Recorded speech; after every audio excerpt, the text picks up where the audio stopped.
Let me explain how America was a 400-year punishment for African Americans for their ancestors handing Jesus over to be crucified. African Americans are really the tribe of Judah. And when Jesus was crucified, they were the only tribe left in Israel. The other 11 tribes had been scattered by the Assyrians and Babylonians. And this is why the Greeks started calling them Jews, short for Judah.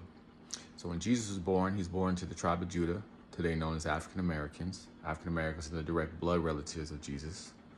And they're the ones that handed Jesus over to the Gentiles and said, he's not the Son of God. So God said to African Americans' forefathers, I'm going to hand your sons over to the Gentiles and say, you're not my people. African Americans' forefathers, they handed Jesus over to the white man to be whipped, stripped, humiliated, tortured, forced to carry the cross hung from a tree. So God said to African Americans' forefathers, I'm going to hand your sons over to the white man to be whipped, stripped, humiliated, tortured, forced to carry things and hung from trees. This 400-year punishment will be the fourth beast from the book of Daniel that would subjugate Israel. The first being Egypt, Assyria, Babylon. This fourth beast would be the longest and the hardest. This 400-year punishment is what God said to Abraham in Genesis 15:13, where he says, Abraham, know for certain that your descendants will be strangers in a country not their own, where they worship wood and stone, and they'll be slaved and mistreated for 400 years. So he said they'll be in America where there will be Christian and Muslim, and they'll be enslaved and mistreated for 400 years. The first slaves came to America 1619 in Jamestown, Virginia. 2019 is 400 years. He said, then I'm going to punish the nation they served as slaves. That's 2020. He said, then I'm going to bring them out with great possessions. So the curse that was on African Americans is now on the Gentiles. And that's why things haven't been the same since 2020. But getting back to when after African Americans' forefathers, the tribe of Judah, handed Jesus over, 40 years later, Rome destroyed Jerusalem in 70 AD. And African Americans, the tribe of Judah, escaped into Africa. Now, Lot had escaped into the Middle East, or had been living in the Middle East. Well, God then raised the Muslim conquest to push him out of the Middle East and get him into Africa. Some had escaped into Europe, had been living in Europe, and been enslaved in Europe. Well, God then, the Muslim conquest was 700, 600 AD.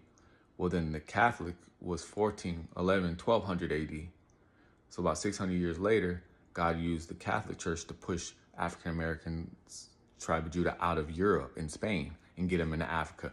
And once he got us all into Africa, he then had the Arabs, the Africans, who are Gentiles, and the Arabs, the and the Khazarians, the ones claiming to be Jews today. They were running the slave trade, or the transatlantic slave trade. They owned the slave ships and stuff eventually. But they had us all, once God had us rounded up in Africa, then he had the Gentiles sell us into slavery. And once we got to America, African Americans got to America, that's when our 400 years begun. The 400-year punishment is all broken down in Dueteronomy 28. All the curses of Deuteronomy 28, what would happen to African Americans. Essentially, what God wanted to do was to make them a no people for making him a no God. So African Americans' forefathers, starting out when Moses brought them out of Egypt, they kept coming in and out of slavery, Egypt, Egyptian slavery, Assyrian slavery, Babylonian slavery. He kept putting them under the Amalekites, the Philistines. All the Old Testaments about how he's trying to get his people to stop trying to be like the Gentiles, worship the Gentile gods. Because the Gentile gods, if you wanted to be gay, you worship the gay god. If you wanted to have revenge on your enemies, you sacrifice your child to this god. If you want to have orgies, you give your child to be a child prostitute in a temple, to be a temple prostitute for this god. So you were giving up your children to be killed or molested to worship these gods so you can do all these sins. Instead of worshiping the one God you've seen with your own eyes, but he has all these rules.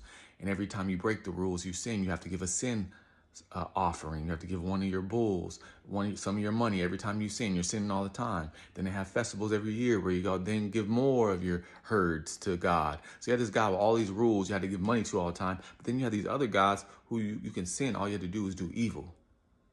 So God would bring us in and out of slavery, in and out of slavery. And every time we go in slavery, we go in punishment, we would repent and we'd be humbled and we'd come back to him. So finally God said, you know what? You're not accepting my word on paper. I'm gonna put my word in flesh.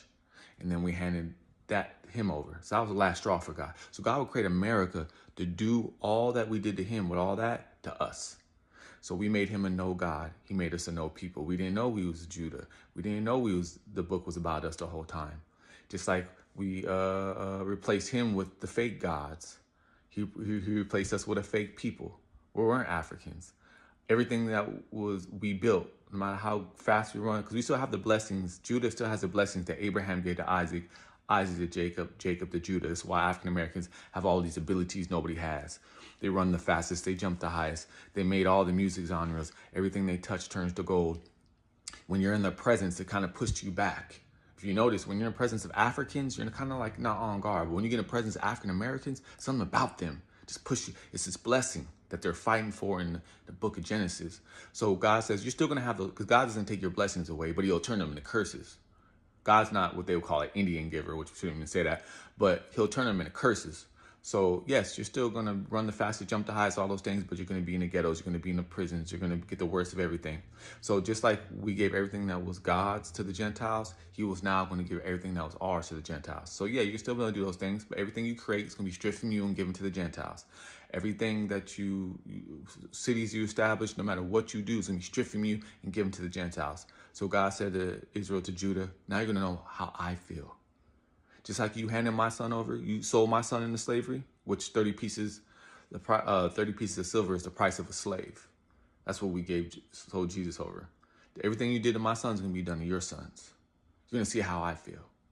So now that curse is over, 1619, 2019, because the first slaves came here in 1619, Jamestown, Virginia. 2019, our 400 years has been over. The curse that was on us is now on the Gentiles, and that's why you haven't seen things be the same.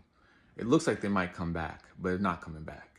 So you see all the Gentile nations fighting each other now, Pakistan and India and Ukraine and Russia and the fake Jews and the Arabs. Everything that's happening to us, you're starting to see happen to the Gentile nations. And that same curse that had us fighting us, now they're fighting. Earthquakes, tornadoes, volcanoes. God compares this time to a woman having a baby.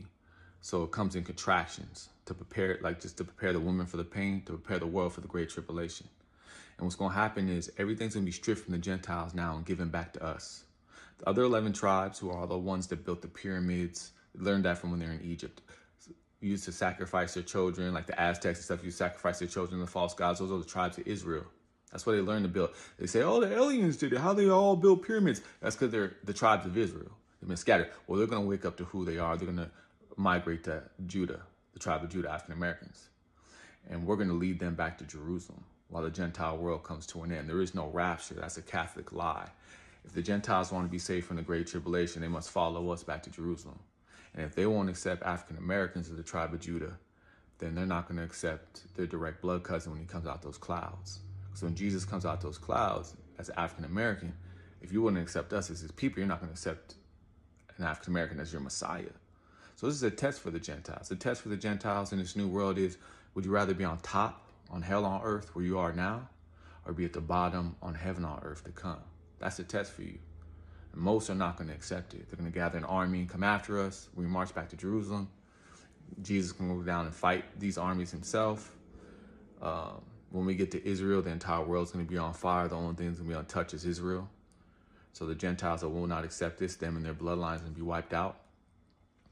And when Jesus comes down with New Jerusalem, establish this New Jerusalem here on earth, us and the Gentiles that would accept it are going to establish this new world. It's going to be a world of peace, of love, of joy.